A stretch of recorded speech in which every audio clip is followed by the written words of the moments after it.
My name is Mar.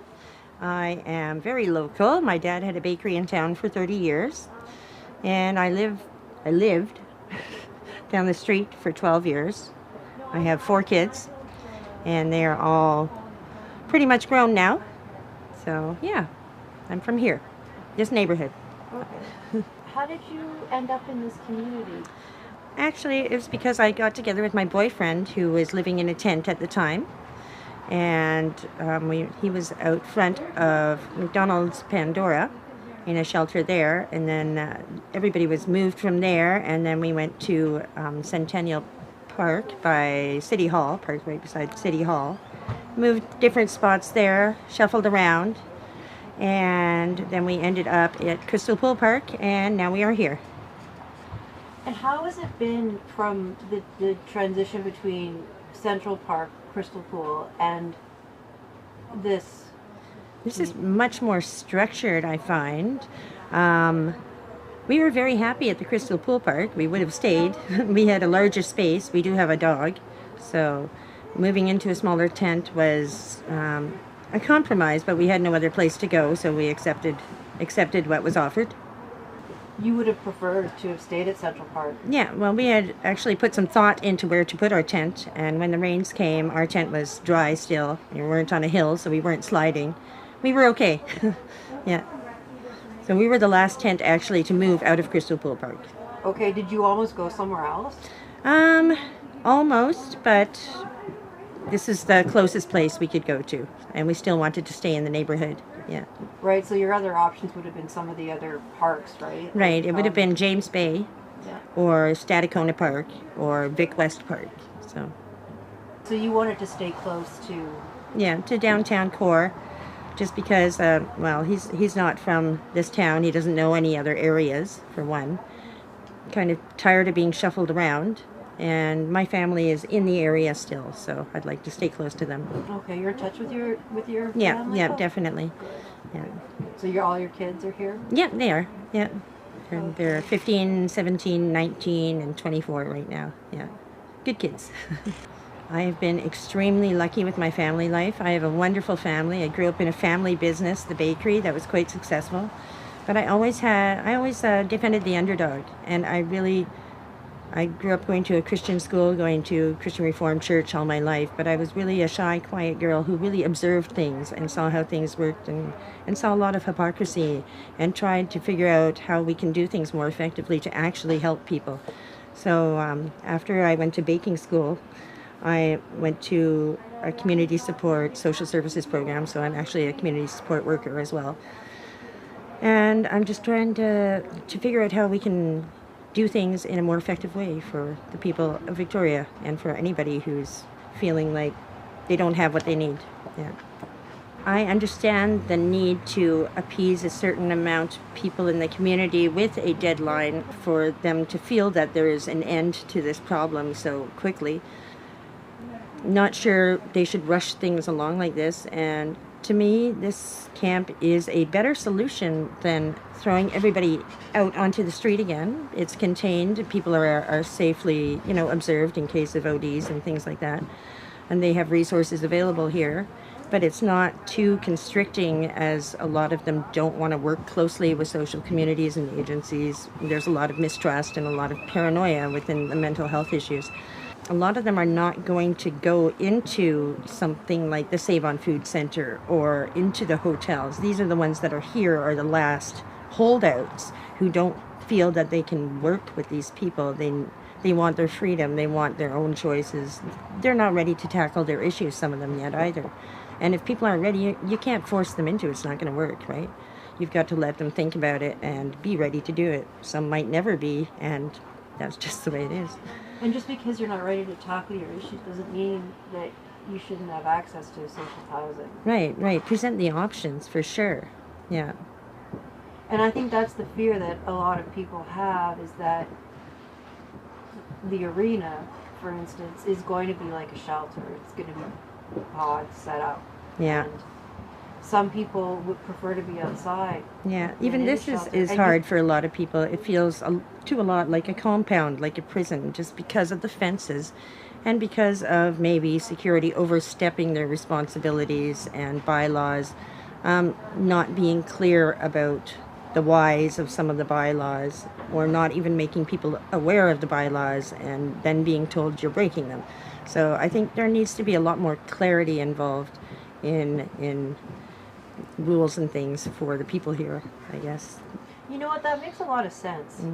Yeah. You know, that just there's bylaws in place, and really the point of them is to keep people safe. Right. But these people are used to not that reason for having rules. They're used to keeping other people safe by putting rules imposed on them, a lot of them, right? So Right. the idea of or keeping them reasons- safe, Sorry? the idea of having rules to keep them safe is foreign to them, you know? That's really sad. Yeah, it is, but that's truth. That's really. These people Yeah. are coming out of institutions, a lot of them. They're just out, or they're about to go in, or they've been in foster care, or they've been in the system. And they haven't always had things explained to them about the whys. But it feels like they can pick and choose whom they're enforcing which rules on. And I don't think that's fair. I think that we need to have clearly written and stated for everyone to see what those bylaws are, so that it won't be a pick and choose, right? And I feel empathetic to the bylaws as well. They're in a tough position as well, having to deal with these people. They're not social workers, right? But they still have to deal firsthand with everybody and break the news that they've broken this bylaw and deal with their reactions firsthand. And these people are not always kind to authority figures, so Very yeah. rarely, Yeah. actually. Yeah. They've had issues with authorities. oh, totally, yeah.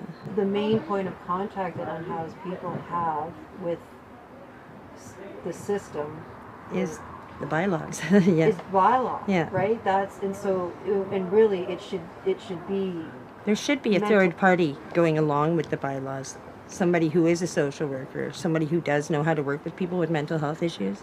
That's what I believe. I think that would be very wise. Mhm. So I went to my course, my community support worker course, with one of the bylaw officers that's here. oh, So her name's Anna. Oh. But we took the same course. We were in the same class together. So it's so interesting to me to see us both on either side.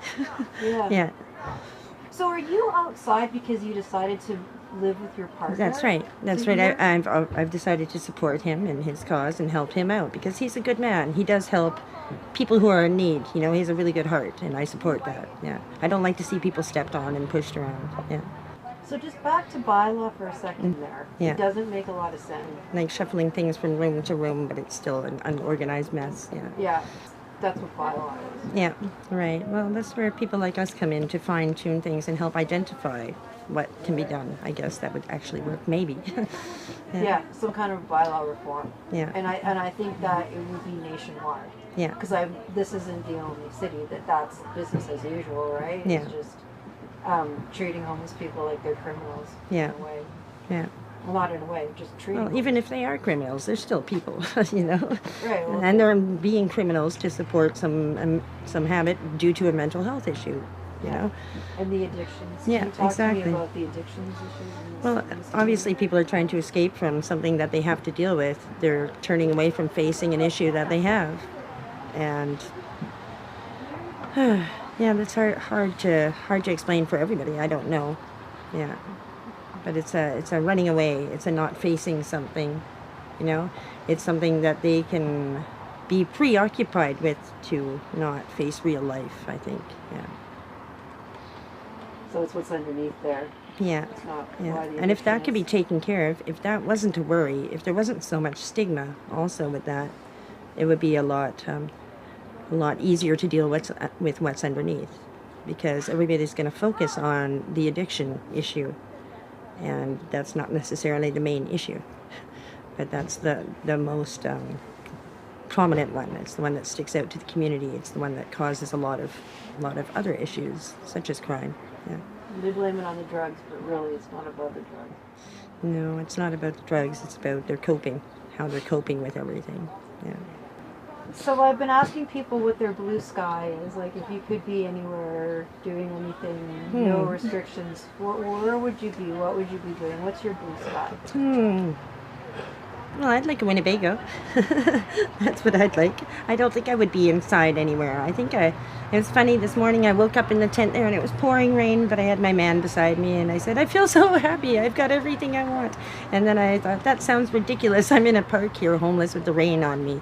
And I'm just feeling happy. I think my blue sky moment would be for everybody to be able to change their perception of things and believe in themselves, I think. Yeah, it's not money. It's just the way you view things. Yeah. Great. Is there anything else you'd like to say? No, just have fun interviewing my boyfriend. Oh, is he next? Butch, well, he wants to be next, and he's a very different person than me. He's got big beefs with the bylaws. I mean, they don't want to talk to him because of his reactions.